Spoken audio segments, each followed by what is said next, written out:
Hey guys, welcome back to Stories from the Past. In this episode, I'm going to be talking about a person who submitted a story stating that they are in an anxious avoidant relationship. For those of you that don't know what anxious avoidant relationship is, at the end of the story, I'm going to talk about attachment theory by John Bowlby. So, in the meantime, sit back, relax, grab some popcorn, grab your tea, and let's get started. The person starts out by saying, I need out. Please help me. I need support. I can't keep going back. It's ruining my life. My mental health, self-esteem, and confidence have been so torn down, I lose it every time. I break up with him, and it's like something takes over me, and I contact him. I'm aware of what it is now, but I cannot seem to end it for good. And I need to. I have a new job starting next week. I just got into art school, and I should be so happy and doing my thing. But this weight is dragging me down, and my emotions are constantly up and down from this. I know advice may be just block him and don't contact him. If I could, I would.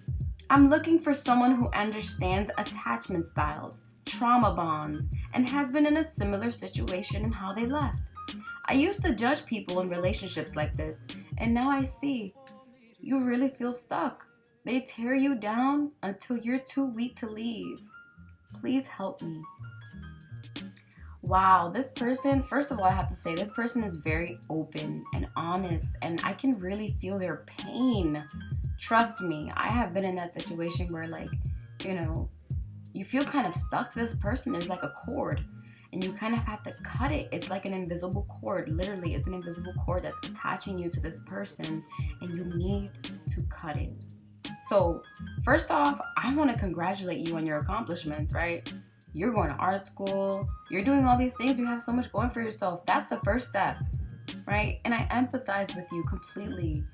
I'm an anxious person too. And I tend to go to my significant other for everything, right?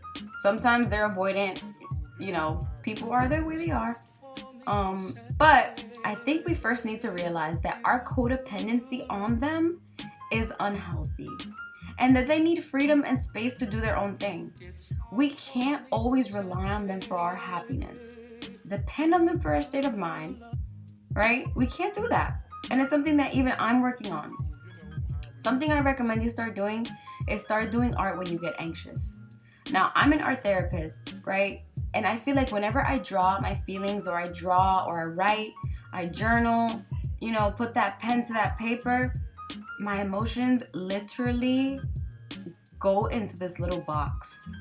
And it's like I have control over them now, because I'm literally bringing them out of me and putting them on something else. So it's a transfer of energy. So, either start doing art, watch Netflix, read, talk to friends and family, just have a support system. That's the number one thing. That will help you so much. And that's when you realize that you don't need to rely on them as much as you thought. Your family and friends can be there for you in ways that you need. So even introspection of seeing patterns and having a way to mitigate them, finding new ways to think, meditation, journaling, those things really help. So I wish you the best, right? And I really like School Life. That thing, it's a YouTube video on YouTube and it really helps about anxious avoidant, and it's hard split up between people, and you're not alone. So since you asked for advice, I'm giving you advice. So just write it out, watch some Netflix, keep your mind occupied, take small breaks, things like that. You don't have to focus your energy on this person, because what it sounds like, it's a little bit of codependency.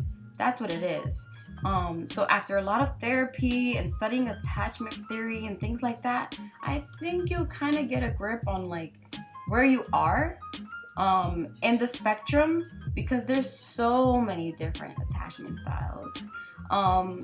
And I wanted to touch on attachment styles a little bit by John Bowlby and what he explains it to me, because it's a very interesting theory that I think that we should all at least have some type of grasp on.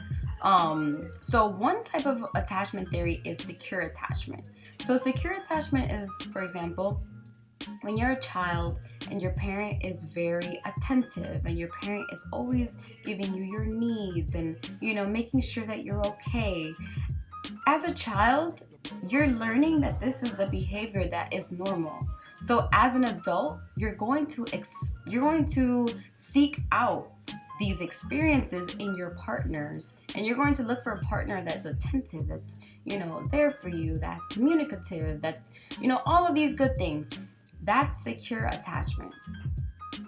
Now, anxious attachment is, you want love, but your partner might go to work, right? Let's say they're going to work and they don't write to you for let's say 5 hours.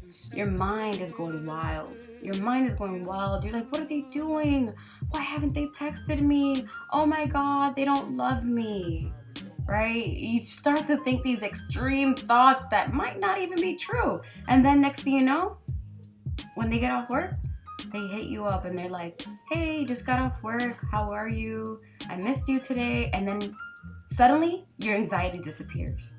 So that's how it works. It's kind of interesting how your mind plays tricks on you sometimes. But that's when you have to be confident. You have to just be, secure with yourself. And you have to love yourself too. And know that your experiences are your own. And nobody has control over them, only you. Now, there's one more attachment style. It's called avoidant attachment style.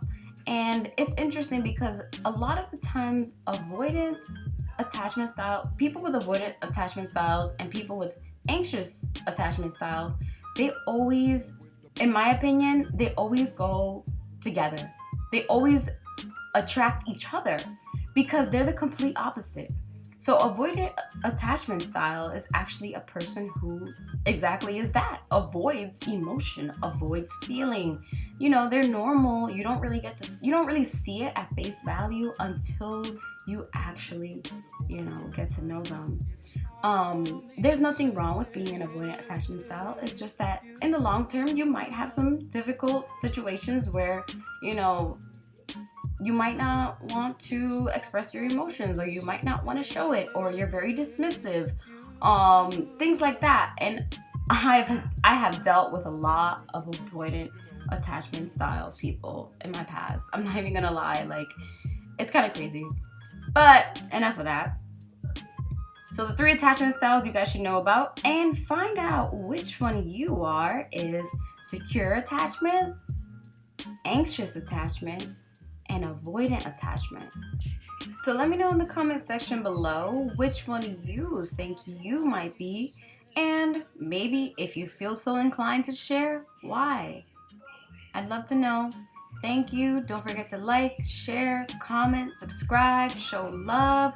We are growing every day. We are a large community, and we will be great forever and ever. Peace.